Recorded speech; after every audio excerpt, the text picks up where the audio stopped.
Senior intermediate non detail సాహిత్య కళలో non detail lesson మొదటిది మహాభారత్కి ఎక్ సాంజ్. మహాభారతంలో ఒక సాయంత్రం. భారత్ భూషణ్ అగర్వాల్ అనే కవి ఈ మహాభారత్కి ఎక్ సాంజ్ అనే ఏకాంకిని మనకి రచించడం జరిగింది. ఒకే ఒక సన్నివేశాన్ని మనకి ఇలా వివరిస్తున్నారు. ఏకాంకి పీయూష్. మీ నాన్ డీటెయిల్ పేరు ఏకాంకి पीयूष. श्री भारत भूषण अग्रवाल आधुनिक हिंदी साहित्य के सुपरिचित एवं संवेदनशील प्रतिनिधि साहित्यकार है. భారత్ భూషణ్ అగర్వాల్ ఆధునిక హిందీ సాహిత్యంలో సుపరిచిత్ అంటే అందరికీ తెలిసిన, సంవేదనశీల్ ప్రతినిధి సాహిత్యకార్ హే మంచి సాహిత్యకార్ అంటే మంచి సాహితీవేత్త. कविता के अतिरिक्त नाट्य विधा में भी श्री भारत भूषण अग्रवाल का उल्लेखनीय अवदान है. కవితలు రచించడమే కాకుండా నాట్య విధకు సంబంధించిన రచనల్లో కూడా ఇతను మంచి కవిగా పేరు పొందారనమాట. అంటే ఓన్లీ కవితలు, కహానీలే కాకుండా నాట్యానికి సంబంధించినవి, నాటకాలు ఇలాంటి వాటిని కూడా స్టడీ చేసిన వ్యక్తి, రచించిన వ్యక్తి. ఇన్కే నాటక ప్రయోగధర్మీ హై किंतु ये अपनी प्रभावान्वित में मानवीय अंतस की गहराइयों का संस्पर्श करते हुए महनीय जीवन मूल्यों के प्रति आस्था उत्पन्न करते हैं. ఈ నాటకాలు ఎలా ఉంటాయంటే ప్రయోగధర్మి, ప్రాక్టికల్గా ప్రూవ్ అయినట్టు ఉంటాయట. కింతు ఏ అపని ప్రభావాన్వితి మే మానవీయ అంతస్కి గహరాయం, మనిషి జీవితంలో ఉన్న అనేక అంతరంగాల్ని, మనిషిలో జీవితంలో లోతుల్ని స్పర్శించే విధంగా ఈయన మనిషికి జీవితానికి సంబంధించిన మోరల్ వాల్యూస్ తెలియజేయడం అనేది ఈయన యొక్క నాటకాలు, కవితల యొక్క ఉద్దేశం. कविताओं की तरह अनेक अल्पसंख्यक नाटक हमारे भाव लोक को प्रबलतापूर्वक अनुप्रेरित एवं ప్రభావిत करते हैं. కవితలతో పాటు నాటకాలు కూడా తక్కువ సంఖ్య అయినప్పటికీ అవి కూడా మనుషుల్ని ఎంతో కొంత ప్రభావితం చేస్తూ ఉంటాయి. महाभारत की एक सांझ यह प्रस्तुत एकांकी महाभारत के आख्यान पर आधारित है. ప్రస్తుతం మనకి ఈ ఏకాంకి ఏదైతే ఇచ్చారో ఇది మహాభారతంలో ఒక చిన్న మెసేజ్ని ఆధారం చేసుకుని ఉంది. इसमें महाभारत युद्ध के उपरांत दुर्योधन और पांडवों के भावपूर्ण मिलन अवसरों का जीवंत चित्र खींचा गया है. మహాభారతం యుద్ధం జరిగింది కదా, ఆ యుద్ధం జరిగిన తర్వాత దుర్యోధనుడికి, పాండవులకి మధ్యన భావోద్వేగంగా జరిగిన యొక్క సంఘటనని ఈ యొక్క మనకి ఏకాంకి, ఈ నాన్ డీటెయిల్ మనకు తెలియజేస్తుంది. निश्चयपूर्वक इसमें उक्त पात्रों की अंतर्द्वंद्वात्मक मानसिकता भावुक वार्तालाप के माध्यम से बिंबित है. అంతర్ద్వంద్వాత్మక్ అంటే మనిషి లోపల ఏదైనా ఒక సిచ్యువేషన్ జరిగినప్పుడు, ఏదైనా మంచి డెసిషన్ తీసుకోవాల్సి వచ్చినప్పుడు లోపల ఒక యుద్ధం అనేది జరుగుతూ ఉంటుంది మంచికి చెడుకి మధ్యన. అలాంటి జరిగే ఆలోచనల యొక్క మథనం, మానసిక ఒత్తిడికి గురవుతూ ఉంటారు. ఇలాంటి సిచ్యువేషన్స్ అన్నీ కూడా మనకి ఈ యొక్క నాన్ డీటెయిల్, ఈ యొక్క మహాభారత్కి ఎక్ సాంజ్లో ఈ సన్నివేశాన్ని మనకి ప్రతిబింబించే విధంగా लिखिंचడం జరిగింది. एकांकी में विशेषतः मरणासन दुर्योधन और विजयी युधिष्ठिर के संभावनाओं से महाभारत के आदि, मध्य और अंत का पुनर्निरीक्षण और प्रत्यालोचन किया गया है.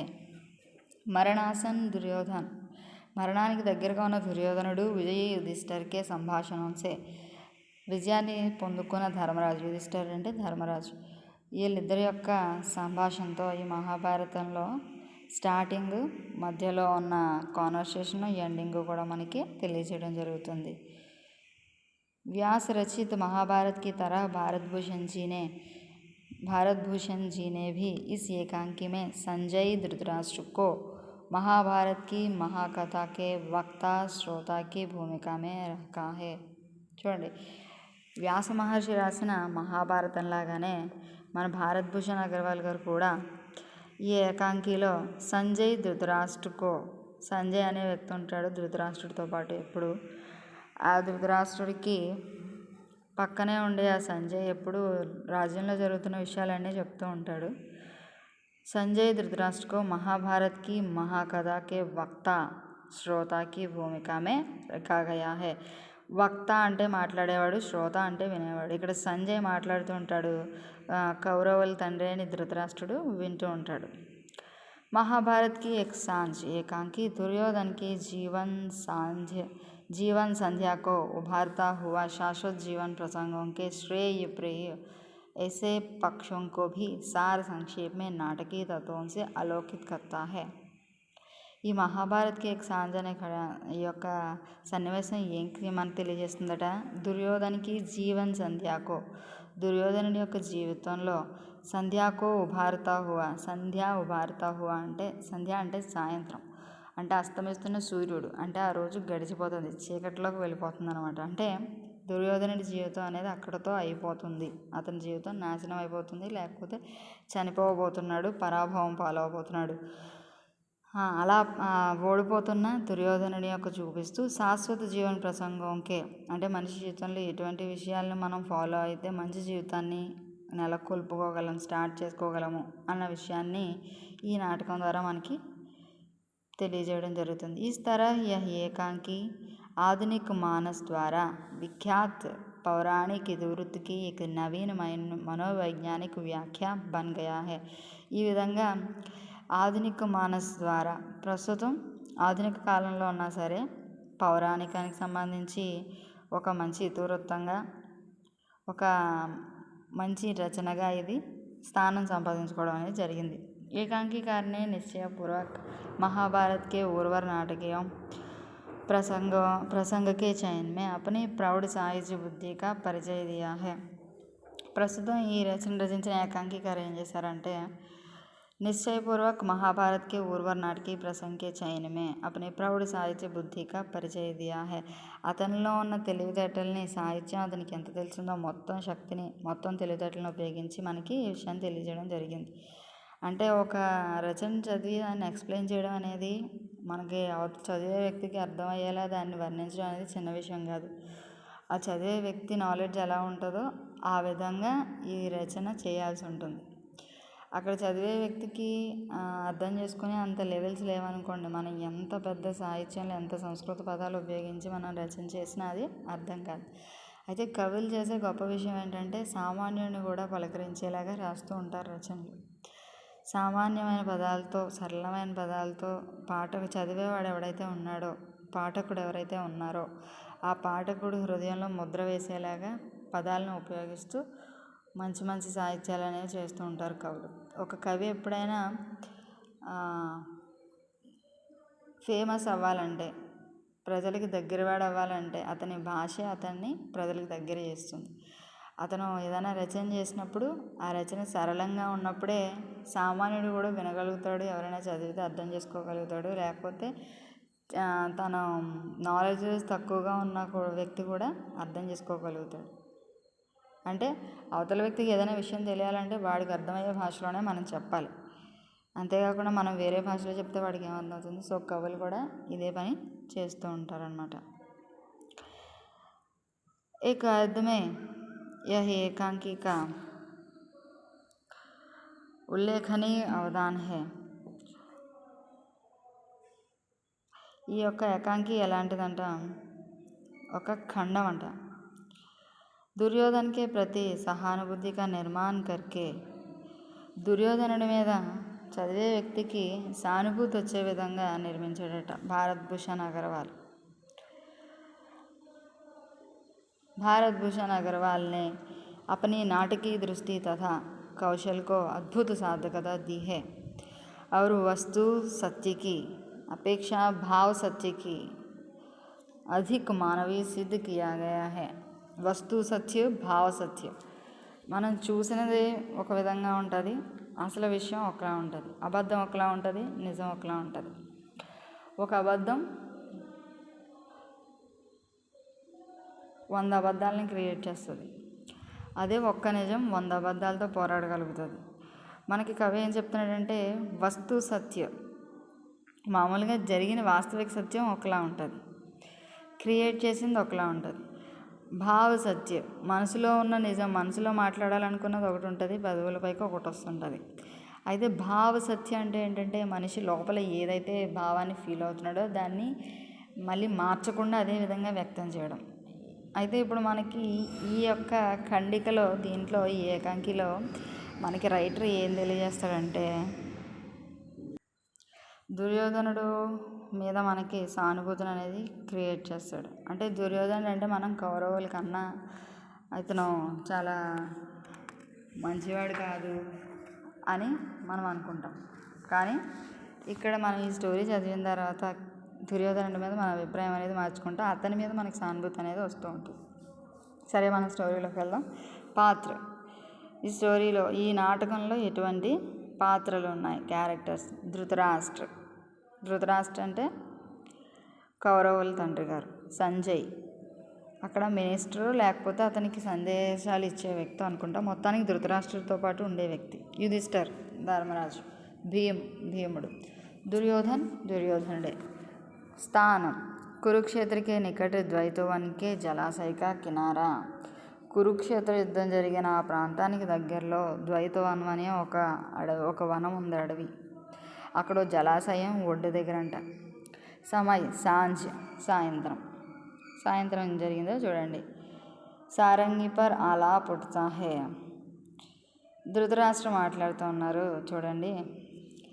టండీ సాస్ లేకర్, కొంచెం ప్రశాంతంగా శ్వాస పీల్చుకుంటూ ఆయన మాట్లాడతాను. కహ నహీ సక్తా సంజయ్, కిస్కే పాపోం కా యహ్ పరిణామ్ హై, కిస్కి భూల్ థీ జిస్కా యహ్ భీషణ్ విసఫల్ हमें मिला.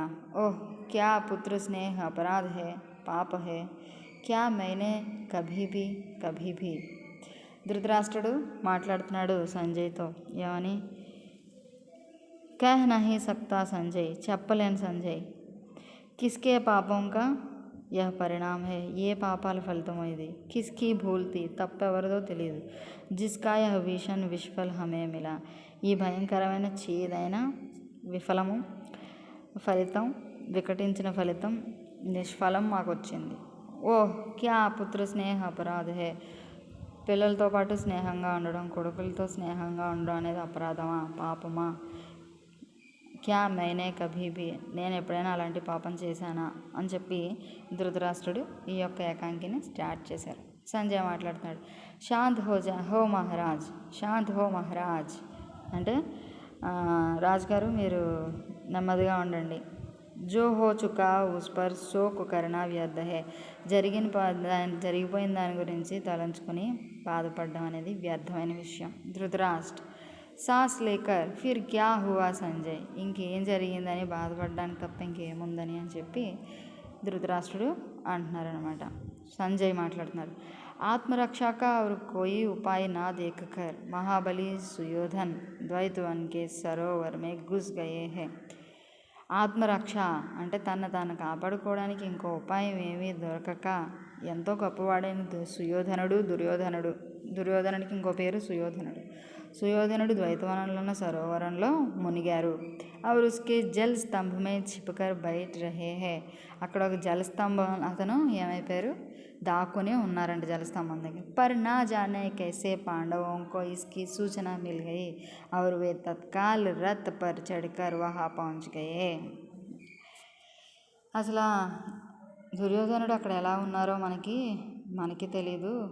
అలాంటిది పాండవులకి అంత తొందరగా ఎలా తెలిసిపోయిందో తెలియదు. అలాంటినే రథం మీద ఎక్కి అక్కడ చేరుకున్నారు అని చెప్పేసి మన సంజయ్ ఉత్తరం ఇచ్చాడు. రథ్కి గడగడా హట్, గుర్రబండి వెళ్తున్న శబ్దం అనమాట. భీమ్ लीजिए महाराज, यही है द्वैतवन का सरोवर. वे अहेरी कहते हैं कि उन्होंने दुर्योधन को इसी के जल में छिपते हुए देखा.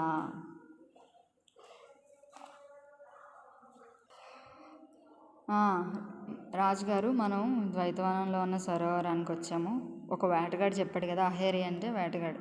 ఒక వేటగాడు మనకు చెప్పాడు కదా, దుర్యోధనుడు ఇక్కడే ఈ వాటర్లోనే దాక్కున్నాడు, ఈ సరోవరంలోనే దాక్కున్నాడు అని చెప్పేసి మనకి చెప్పాడని చెప్పేసి యుధిష్ఠరుని అంటే అన్నగారైన ధర్మరాజుని మహారాజుని పిలుస్తూ భీముడు చెప్తున్న విషయం ఇది. అప్పుడు ధర్మరాజు అంటున్నాడు, యుధిష్ఠిర్ అంటున్నాడు, ఆవో హమ్ లోగ్ ఉసే బాహర్ నికాల్నేకి చేష్టా కరే, రా మనం అతన్ని బయటికి తీసుకొచ్చే ప్రయత్నం అనేది చేద్దాం. జల్కి కల్కల్ ధ్వని, వాటర్ శబ్దం చేస్తుంది అనమాట. వాటర్ ఏ విధంగా శబ్దం చేస్తుంది?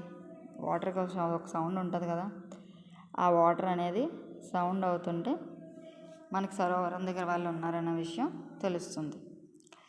युधिष्ठिर पुकार कर ओ पापी, अरे ओ कपटी दुरात्मा दुर्योधन, क्या स्त्रियों की भांति वह जल में छिपा बैठा है? बाहर निकला देख, काल तुझे ललकार रहा है. ఏమని పిలుస్తున్నాడో చూడండి యుధిష్ఠిరుడు. ఇది మీకు ప్రశ్న వస్తుంది 2 మార్క్స్ క్వశ్చన్స్లో.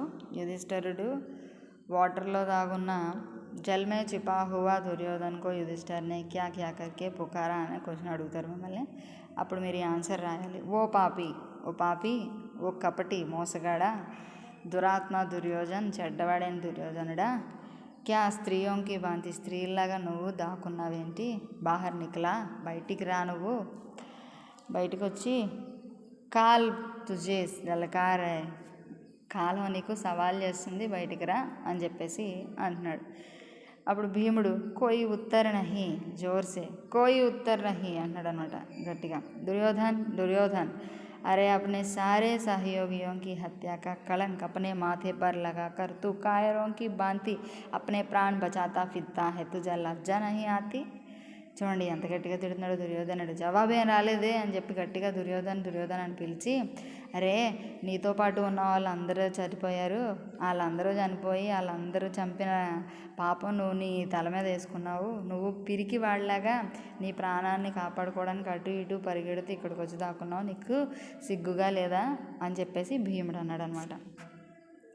అప్పుడు ధర్మరాజు మళ్ళీ ఏమంటున్నారు చూడండి, లజ్జా ఈస్ పాపికో లజ్జా, ఏంటి సిగ్గా, ఈ పాపకి సిగ్గు అనేది కూడా ఉందా? భీమసేన్ ఏసీ అనహోని బాత్కి తుమ్నే కల్పన అవి కేసేకి, అసలు ఇలాంటి వ్యక్తికి సిగ్గు అనేది ఉంటుందని నువ్వు అసలు ఎలా ఆలోచించగలుగుతున్నావు అని చెప్పేసి युधिष्ठिर भीमुడు అంటున్నాడు. जो अपने सगे संबंधियों को गाजर मूली की भांति कटवा सकता है, తన సొంత వాళ్ళనే చాలా తుచ్చంగా ఆలోచించి ఎందుకు పనికిరాని వాళ్ళగా ఆలోచించే ఈ వ్యక్తి, जो अपने भाइयों को जीवित जलवा देने में नहीं हिचकिचाता, जो अपनी भाभी की भारी सभा में अपमानित कराने में आनंद ले सकता है, उसका लज्जा से क्या परिचय?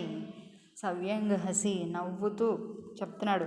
తన సొంత వాళ్ళనే ఎందుకు పనికిరాని తుచ్చమైన వ్యక్తులుగా భావించిన వాడు, తనకి సొంత అన్నయ్యలైన వారినే ఎంతో నాశనం చేయడానికి ముందు వెనుక కూడా ఆలోచించిన వ్యక్తి, తనకి వదిన వరుసైన వ్యక్తిని నిండు సభలో అవమానించిన వ్యక్తి, ఇతనికి సిగ్గుందని చెప్పేసి ఇతని సిగ్గు గురించి నువ్వు మాట్లాడుతున్నావా అని చెప్పేసి ధర్మరాజు భీముడిని అంటున్నాడు. ఇప్పుడు దుర్యోధనుడు, दूर जल में से हंस लो दुष्टो, जितना जी चाहे हंस लो, पर यह ना भूलना कि मैं अभी जीवित हूँ, मेरी भुजवाओं का बल अभी नस नहीं हुआ है. మొత్తానికి కౌరవుల అన్నైన దుర్యోధనుడు, వాటర్లో దాగున్న దుర్యోధనుడు వీళ్ళు ఇంతగా రెచ్చగొట్టిన తర్వాత ఇప్పుడు మాట్లాడుతున్నాడు దూరంగా ఎక్కడి నుంచో వాటర్లోంచి. నవ్వండి, ఎంత నవ్వాలనుకుంటున్నారో నవ్వండి, మీ ఇష్టం, ఎంత అయితే అంత నవ్వండి. మీరు ఒక మాట మాత్రం మర్చిపోకండి, ఏంటంటే నా భుజబలం ఇంకా బతికే ఉంది, నేను ఇంకా బ్రతికే ఉన్నానని చెప్పేసి దుర్యోధనుడు అంటున్నాడు అనమాట. యుధిష్ఠిర్ ధర్మరాజు ఏమంటున్నాడో వినండి. జోర్సే అరే నీచ్, అబ్ భీ తేరా గర్వ్ చూర్ నహీ హువా, ఇప్పటికీ కూడా నీ గర్వం కొంచెం కూడా అనగలేదా? యదీ బల్ హైతో ఫిర్ ఆ నా బాహర్, ఇప్పుడు కూడా బలం ఉందంటే కనుక రా, బయటికి రా. और हमको पराजित करके राज्य प्राप्त कर, वहाँ बैठा बैठा क्या वीरता बघारता है, तू क्या समझता है, हम तेरी थोती बातों से डर जाएंगे. ఏంటి నువ్వేమనుకుంటున్నావు అసలు, మమ్మల్ని పెద్ద కబుర్లు చెప్తున్నావు, ఇప్పటికీ కూడా నీకు గర్వం అనగలేదా? అదే నీకు అంత బలంగా అనుకుంటే దా బయటికి రా, వచ్చి మమ్మల్ని ఓడించి రాజ్యాన్ని సంపాదించుకో, లోపల కూర్చుని పెద్ద వీరత్వం అని చెప్పేసి బడాయిగా కబుర్లు చెప్తావేంటి, అసలు నువ్వేమనుకుంటున్నావు, నీ పిచ్చి మాటలతో, నీవి ఎలాంటి వ్యర్థమైన మాటలతో మేము భయపడిపోతాం అనుకుంటున్నావా అని చెప్పేసి ధర్మరాజు అన్నాడు. అప్పుడు దుర్యోధనుడు ఇస్తున్న సమాధానం, अपने स्वार्थ के लिए अपने गुरुजनों बंधु बांधवों का निर्दयता से वध करने वाला महात्मा पांडवों के रक्त की प्यास अभी बूंझी नहीं है. अपने स्वार्थ के लिए మన తన స్వార్థం కోసం, అప్నే గురుజనంకో గురువుల్ని, బంధు బాంధవంకో బంధువుల్ని, స్నేహితుల్ని, నిర్దయతా సే వధ్ కర్నే వాలే, దయ లేకుండా చంపేసే మహాత్మా పాండవంకి, చంపేసే పాండవులకి రక్తకి ప్యాస్ అభిభీ బుజీ నహి, అంటే గురువుల్ని, బంధువుల్ని, స్నేహితుల్ని చంపేసే పాండవులకి ఇప్పటికీ కూడా రక్తదాహం అనేది తీరలేదా? యహ్ మే జాంతా హూ, ఈ విషయం నాకు తెలుసు, వాళ్ళ దాహం ఎప్పటికీ తీరదని నాకు తెలుసు అని చెప్పేసి అంటున్నాడు. పర్ యుధిష్ఠర్ సుయోధన్ కాయర్ నహీ హే, సుయోధనుడు పిరికివాడు కాడు. యహ్ మే జాంతా హూ పర్ యుధిష్ఠర్ సుయోధన్ కాయర్ నహీ హే, వహ ప్రాణ్ రహతే తుమ్హారీ సత్తా స్వీకార నహీ కర్ సక్తా. దుర్యోధనుడు పిరికివాడు కాదు కాబట్టి తన కంఠంలో ప్రాణం ఉండగా తను పిరికివాడని చెప్పేసి అలాగా కూర్చోడు అని చెప్పేసి అంటున్నాడు అనమాట. అప్పుడు భీముడు ఏం మాట్లాడుతున్నాడు, తో ఫిర్ ఆనా బాహర్ और దిఖా అపనా పరాక్రమ్, అయితే రా, బయటికి రా, వచ్చి నీ పరాక్రమాన్ని చూపించు. జిస్ కాలాగ్ని కో తూనే वर्षों घृत देकर उभाड़ा है, उसकी लपेटों में तेरे साथी तो स्वाह हो गया, उसके घेरे से अब तू क्यों बचता चाहता है? अच्छी तरह समझ ले, यह तेरी आहुति के बिना शांत ना होगी. చూడండి, అయితే బయటికి రా, ఎందుకు నువ్వు బయటికి రాకుండా అలా ఉంటున్నావు, వచ్చి నీ పరాక్రమాన్ని చూపించు. ఏ కాలాగ్ని అయితే నీ కాలాగ్ని నిన్ను ఏం చేయాలనుకుంటుంది, దహించాలనుకుంటుంది, దాని అగ్నికీలల్లో నిన్ను ముంచాలనుకుంటుంది, నిన్ను స్వాహ చేయాలనుకుంటుంది. నువ్వు ఆ అగ్నికీలల్ని తప్పించుకోలేవు. ఇది నేను బాగా నువ్వు అర్థం అనుకుంటున్నాను నేను. ఈ యొక్క మంట ఏదైతే ఉందో, ఈ యొక్క యుద్ధ జ్వాల ఏదైతే ఉందో, అది నిన్ను తీసుకోకుండా మాత్రం అది చల్లారదు అని చెప్పేసి భీముడు అన్నాడు. దుర్యోధనుడు అప్పుడు అంటున్నాడు, జాంతా హూ యుధిష్ఠర్, భలీ బాంతి జాంతా హూ, నాకు తెలుసు, నాకు చాలా బాగా తెలుసు. కింతు సోచ్లో, కానీ ఆలోచించండి.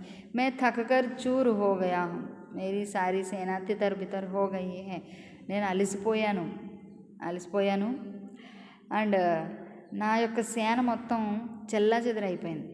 మేరా కవచ్ ఫట్ గయా హై, నా యొక్క కవచం ఏదైతే ఉందో అది విరిగిపోయింది. మేరే శస్త్ర వస్త్ర చుక్ గయే హే, చూడండి, తన శస్త్రాలు, తన దగ్గర ఏవైతే ఉన్నాయో యుద్ధాయుధాలన్నీ కూడా విరిగిపోయాయట. ముజే సమయ దో యుధిష్ఠర్, నాకు టైం ఇవ్వు. క్యా భూల్ గయే నేనే తుమ్హే 13 వర్ష కా సమయ దియా తా, నువ్వు నాకు టైం ఇవ్వని చెప్పి అడుగుతూ ఇంకో మాట జ్ఞాపకం చేస్తున్నాడు. నేను నీకు 13 సంవత్సరాల సమయం ఇచ్చాను కదా, నువ్వు నాకు ఇప్పుడు టైం ఇవ్వు అని చెప్పేసి దుర్యోధనుడు ధర్మరాజును అడుగుతున్నాడు.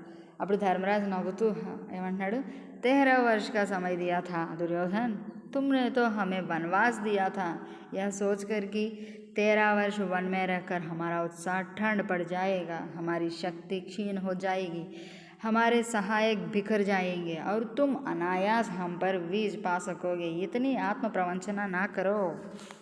ఏమంటున్నాడు, నువ్వు నాకు 13 సంవత్సరాలు సమయం ఇచ్చావా? నాకు 13 సంవత్సరాల సమయం నువ్వు ఎక్కడిచ్చావు? నన్ను వనవాసానికి పంపించేసావు. ఆ వనవాసంలో ఉంటే కనుక నేను నాలో ఉన్న కోపం అది చల్లారిపోతుందని, నాకు సహాయం చేసే వాళ్ళు ఎవరు ఉండని, నాలో శక్తి క్షీణించిపోతుందని ఆలోచించి ఇచ్చావు తప్ప నువ్వు నాకు టైం అనేది ఇవ్వలేదు. ఇంత ఆత్మమోసం నాకు చెయ్యొద్దు, నన్ను అలా మాట్లాడొద్దు, నువ్వు నాకు సమయం అనేది ఏమి ఇవ్వలేదు అని చెప్పేసి అంటున్నాడు అనమాట ధర్మరాజు. అప్పుడు దుర్యోధనుడు ఏం సమాధానం ఇచ్చాడో చూడండి. युधिष्ठिर, तुम तो धर्मराज कहलाते हो, तुम्हारा दंभ है कि तुम अधर्म नहीं करते, फिर तुम्हारे रहते तुम्हारी आंखों के आगे ऐसा अधर्म हो, सोच तो. నువ్వు యుధిష్ఠిరుడు అని పిలుస్తారు, కానీ నీకు ధర్మరాజు అనే పేరు కూడా ఉంది కదా. అయితే నువ్వు జరగని వాటిని కూడా జరుగుతాయని నమ్మించే గొప్పోడు కదా. కానీ నీకు ఇదేంటిది, నీకు ఒక డంబం ఉంది, కపటం ఉంది. ఏంటంటే నువ్వు అధర్మాన్ని జరగనివ్వవు. ఫిర్ తుమ్హారే రైతే, కానీ నువ్వు ఉండగానే, నీ కళ్ళ ఎదురుగుండానే ఇలాంటి అధర్మం జరుగుతుంది, ఒకసారి ఆలోచించు అంటున్నాడు. అప్పుడు భీముడు నవ్వుతూ, అచ్చా तो अब तुझे धर्म का स्मरण हुआ है, सच है कायर और पराजित ही अंत में धर्म की शरण लेते हैं. అవునా, ఏంటి నువ్వు కూడా ధర్మం గురించి మాట్లాడుతున్నావా? అయితే మొత్తానికి పిరికివాడికి ఓడిపోయిన వ్యక్తికి కూడా చివరికి ధర్మాన్ని శరణు వేడాల్సి ఉంటుందన్నమాట అని చెప్పేసి భీముడు అన్నాడు. అప్పుడు ధర్మరాజు అంటున్నాడు, అరే పాపి, తెరా ధర్మ तब कहाँ चला गया था जब एक निहत्थे बालक को सात सात महारथियों के मिलकर मारा था. అయితే ఇప్పుడు పాపి అని చెప్పేసి తిడుతూ అంటున్నాడు, నీ ధర్మం అప్పుడేమైపోయింది? ఒక చిన్న పిల్లవాడైనా, అంటే ఇక్కడ మాట్లాడేది ఎవరి గురించి అంటే పద్మవ్యూహంలో చిక్కుకుపోయిన అభిమన్యుడి గురించి. అభిమన్యుడిని 7 మహారథులు లాంటి గొప్ప వాళ్ళతో చంపించేశావు, అప్పుడు ఎక్కడికి పోయింది నీ ధర్మం? जब आधा राज्य तो दूर, सुई की नोक बराबर भी भूमि देना तुझे अनुचित लगा था. अपने अधर्म से इस पुण्य लोक भारत भूमि में द्वेष की ज्वाला धधकाकर अब तू धर्म की दुहाई देता है. धिक्कार है तेरे ज्ञान को, धिक्कार है तेरी वीरता को. ధిక్కార్ అంటే తిరస్కారం. అయితే ఏమంటున్నాడో చూడండి, ఒక చిన్న పిల్లోడిని, ఆయుధాలు లేని వ్యక్తిని, చేతిలో ఆయుధాలు లేకుండా వ్యక్తిని మీరు చంపేశారు. నిహత్తే బాలక్, చేతిలో ఆయుధాలు లేని అబ్బాయిని మీరు చంపేశారు. అప్పుడు మీకు రాజ్యం గురించి గుర్తు రాలేదా? అప్పుడు మీకు అర్ధరాజ్యం కావాలని గుర్తు రాలేదా? అప్పుడు ఇవన్నీ గుర్తు రాకుండా ఇప్పుడు మళ్ళీ అన్నీ గుర్తు చేసుకుంటున్నారు. ఇప్పుడైతే మీకు సూయికి నోకు అంటే సూది అంతా కూడా మేము మీకు ఇవ్వాలని అనుకోవట్లేదు. అప్పుడు నేను అధర్మసే ఈ పుణ్యలోక్ భారత్ భూమికి, నువ్వు చేసే అధర్మాలతో ఈ పుణ్యభూమి అయిన భారతదేశాన్ని ఏం చేస్తున్నావు? ద్వేష్కి జ్వాల ధుదకాకర్, ద్వేషం అనే జ్వాలతో నింపేస్తున్నావు. నువ్వు మాట్లాడుతున్నావా ధర్మం గురించి అని చెప్పేసి మనకి ఇక్కడ ధర్మరాజు దుర్యోధను గురించి మాట్లాడుతున్నారనమాట. दुर्योधन అంటాడు, ఏక్ నిహత్తే थके हुए व्यक्ति को घेर कर वीरता का उपदेश देना सहज है युधिष्ठिर. ఒక్క ఆయుధాలు లేని చిన్న మేము బాలుని చంపేశామని చెప్పేసి అంటున్నారు కదా. థకే హుయే వ్యక్తికో, యుద్ధం చేసి అలసిపోయిన వ్యక్తిని చుట్టుముట్టి ఇలాంటి ఉపదేశాలు ఇవ్వడం కూడా మరి సహజమేనా? युधिष्ठिर मुझे खेद है, मैं इसके लिए तुम्हारी प्रशंसा नहीं कर सकता. నేను నిన్ను దీని గురించి అనట్లేదు. పర్ మే సచ్ कहता हूँ तुमसे, इस नर हत्याकांड से मुझे विरक्ति हो गई. ఇప్పుడు జరిగిన ఈ యుద్ధంలో అనేక మంది చచ్చిపోయారు. ఈ యొక్క హత్యాకాండని చూసిన తర్వాత నా శరీరం ఏమైందంటే నా మనస్సు విరక్తికి గురైంది. इस रक्त रंजित सिंहासन पर बैठकर राज्य करने की मेरी कोई इच्छा नहीं है. ఇంత రక్తం పారిన ఈ దేశంలో ఈ యొక్క సింహాసనం మీద కూర్చొని రాజ్యం చేయాలన్న కోరిక నాకు లేదే మాత్రం. तुम निश्चिंत मन से जाओ और राज्य भोगो. सुयोधन तो वन में जाकर भगवत भक्ति में दिन बिताएगा. నువ్వు నిశ్చింతగా వెళ్ళు, నేను నీ యొక్క రాజ్యాన్ని కానీ రాజ్యంలోకి వచ్చి నేనేమి నీకు కలకలం ఏమీ క్రియేట్ చేయను. నువ్వు వెళ్ళి నిశ్చింతగా వెళ్ళి రాజ్యాన్ని ఏలుకో, నేను మాత్రం అడవుల్లోకి వెళ్ళిపోయి భగవంతుని స్మరించుకుంటూ ఉంటాను, అలాగే నా రోజులు గడుపుకుంటానని చెప్పేసి దుర్యోధనుడు ఇక్కడ చెప్పడం జరిగింది. అప్పుడు భీముడు ఏమంటున్నాడో చూడండి, వ్యర్థ హే దుర్యోధన్, तेरी यह सारी कूटनीति व्यर्थ है. अपने पापों के परिणाम से अब तू किसी भी प्रकार नहीं बच सकता. बाहर निकलकर युद्ध कर, बस यही एक మార్గ है. నువ్వు ఎన్ని మాటలు చెప్పినా వేస్ట్, నువ్వేమీ చెప్పొద్దు. నీ యొక్క కపట నీతి అంతా మాకు తెలుసు. నువ్వు చేసిన పాపాలకి పరిణామం నువ్వు అనుభవించాల్సిందే. నువ్వు చేసిన పాపాల నుంచి తప్పుల నుంచి నువ్వు ఏ విధంగానే బతికి బయటపడలేవు. నువ్వు ఇప్పుడు బయటకు వచ్చి మాతో యుద్ధం చేయడం ఒకటే మార్గం అని చెప్పేసి భీముడు దుర్యోధనుడి మాటలకి సమాధానంగా ఇలా చెప్పడం జరిగింది. అప్పుడు దుర్యోధనుడు అంటున్నాడు, అప్రస్తుత్కో మారనేసే यदि तुम्हें संतोष मिलता हो तो लो, मैं बाहर निकलता हूँ. जल से निकलकर पास आने तक की आवाज़े. వాటర్లోంచి బయటకు వస్తూ మాట్లాడుతున్న స్వరం. पर मैं पूछता हूँ युधिष्ठिर, मेरे प्राणों का नाश कर तुम्हें क्या मिल जाएगा. సరే, నేను ఇప్పుడు వద్దంటున్న దాన్ని మీరు నన్ను చంపుతాను అంటున్నారు కదా, నన్ను చంపితే మీకు సంతోషం వస్తుంది అంటున్నారు కదా, నేను బయటకు వస్తాను అని చెప్పేసి బయటకు వస్తూ మాట్లాడుతున్నాడు. నా ప్రాణాలను చంపేసి మీకు ఏం దొరుకుతుంది అని చెప్పేసి దుర్యోధనుడు అడుగుతున్నాడు యుధిష్ఠిరుడిని. ధర్మరాజు అనమాట యుధిష్ఠిరుడు అంటే. అప్పుడు ధర్మరాజు అంటున్నాడు, అరే పాపి, యది ప్రాణం కా ఇతనా మోహతా तो फिर यह महाभारत क्यों मचाया. न्याय को ठोकर मारकर अन्याय का पद क्यों ग्रहण किया. अरे पापी, నీకు ప్రాణాలంటే ఇంత ఇష్టం ఉన్నప్పుడు నువ్వు మహాభారతాన్ని ఈ యుద్ధాన్ని ఎందుకురా క్రియేట్ చేసావు?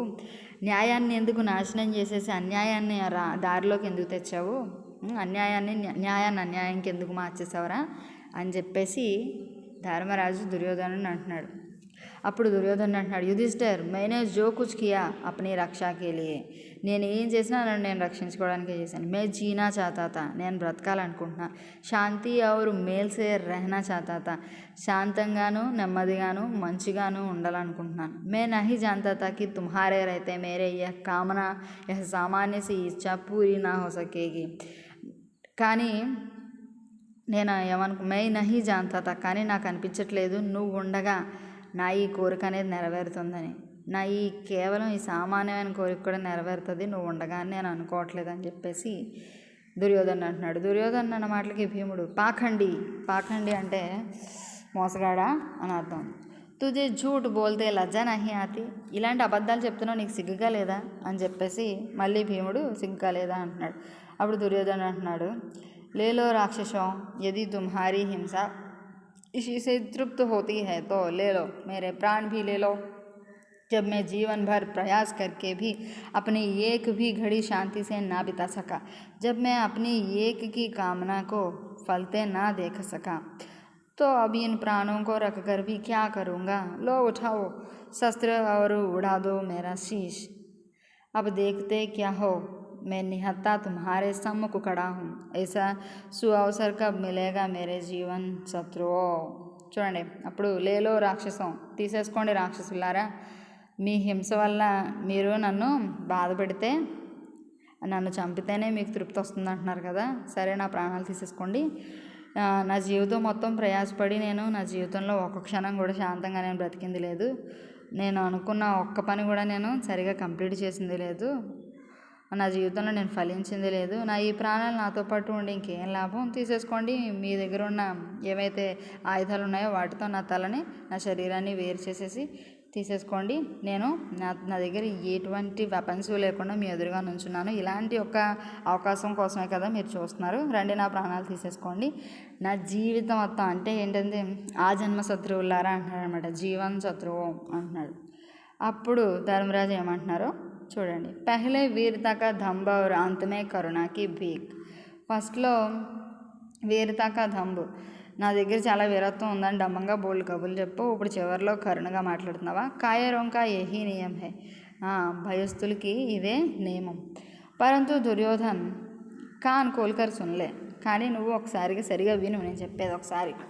हम तुम्हें दया करके छोड़ेंगे भी नहीं, మేము నీ మీద దయ చూపించి నేను వదిలేసేది కూడా లేదు. और तुम्हारी भांति अधर्म से हत्या कर बाधिक भी ना कहलाएंगे. నీకులాగా అధర్మంగా ఉన్నావని చెప్పేసి చంపేసి మేము నిన్ను చంపిన వాళ్ళం పాపలం కూడా అవ్వాలనుకోవట్లేదు, అలా పిలిపించుకోవాలనుకోవట్లేదు. हम तुम्हें कवच और अस्त्र देंगे, నీకు మేము కవచాలు వస్త్రం ఇస్తాం. నీకు నువ్వు యుద్ధం చేయడానికి కావాల్సిన ఐటమ్స్ ఏవైతే ఉన్నాయో వెపన్స్ అన్నీ కూడా మేము నీకు ఇస్తాం.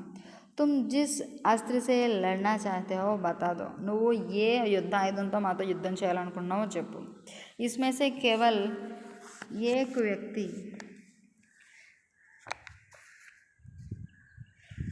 इसमें से केवल एक व्यक्ति चलो, यह भी एक प्रकार से अच्छा ही होगा. इसमें से केवल एक व्यक्ति ही तुमसे लड़ेगा और यदि तुम जीत गए तो सारा राज तुम्हारा. कहो यह तो धर्म नहीं है, स्वीकार है, अधर्म नहीं है. సరే, మాలో ఉన్న ఒకే ఒక వ్యక్తి నీతో పోరాడతాడు.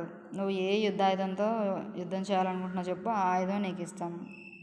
యుద్ధం చేయడానికి కావాల్సిన కవచాలు ఇస్తాము.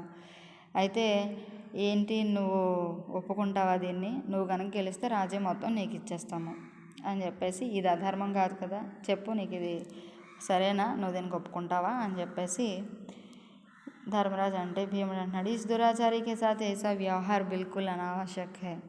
ఇలాంటి చెడ్డవాడితో ఇలా మనం ఒక సవాల్ ఇచ్చి అతనితో మళ్ళీ యుద్ధం చేయడం అనేది చాలా వేస్ట్ ఆఫ్ టైం అని చెప్పేసి భీముడు అంటున్నాడు. అప్పుడు దుర్యోధనుడు అంటున్నాడు, मैं तो कह चुका हूँ युधिष्ठर, నేను చెప్పేశాను. मुझे विरक्ति हो गई है, నాకు విరక్తి వచ్చేసింది యుద్ధాలంటే. मेरी समझ में आ गया है कि अब प्राणों की तृप्ति की చేష్ట వ్యర్థ है, ప్రాణాలు కూడా మిగిల్చి ఉంచుకోవడం అనేది వేస్ట్ అని నాకు అర్థమైపోయింది. विफलता के इस मरुस्थल में अब एक बूंद आवेगी भी तो सूख कर खो जाएगी. ఈ యొక్క ఇప్పుడు వరకు నేను చాలా మహాభారత ఈ కురుక్షేత్ర యుద్ధంలో ఓడిపోయాను. ఇంకోసారి నేను ఓడిపోయానంటే ఇంక నేను ఈ ప్రాణాలతో నేను బ్రతకలేను, ఉన్న ప్రాణాలు కూడా హరి అని ఆవిరైపోతాయి. यदि तुम्हें इसी में संतोष हो कि तुम्हारी महत्वाकांक्षा मेरी मृत देह पर ही अपना जय स्तंभ उठाए तो फिर यही सही. సరే, నువ్వు అదే కోరుకుంటున్నావు, నీకు అదే ఆనందాన్ని ఇస్తుందంటే, నీ ఆకాంక్ష అదే అయితే కనుక నా శరీరం మీద, నా మృతదేహం మీదే నువ్వు జయస్తంభం స్థాపించాలనుకుంటున్నావంటే అది కూడా నాకు ఓకే. చలో, యహ్ भी एक प्रकार से अच्छा ही होगा. जिन्होंने मेरे लिए अपने प्राणों की बलि दी उन्हें मुँह तो दिखा सकूँगा. अच्छी बात है युधिष्ठिर, मुझे एक गदा दे दो, फिर देखो मेरा पौरुष. సరే, ఇది కూడా ఒక రకంగా నాకు మంచిదే. జిన్హోనే, ఎవరైతే మేరే లియే అప్నే ప్రాణంకి బలిది, నా కోసం వాళ్ళ ప్రాణాలను పెట్టారో, ఉన్హే ముహ్తో దిఖా సక్కూంగా, వాళ్ళకి ముఖమైనా చూపించగలుగుతాను. ఇదే మంచి విషయం ధర్మరాజు, నువ్వు నాకు గద ఒకటి ఇప్పించు, అప్పుడు చూడు నా పౌరుషం ఏంటో అని చెప్పేసి అనడం జరిగింది. ఇక్కడ ఒక చిన్న విరామం ఉంది, మిగిలిన స్టోరీ నెక్స్ట్ క్లాస్లో చెప్పుకుందాం.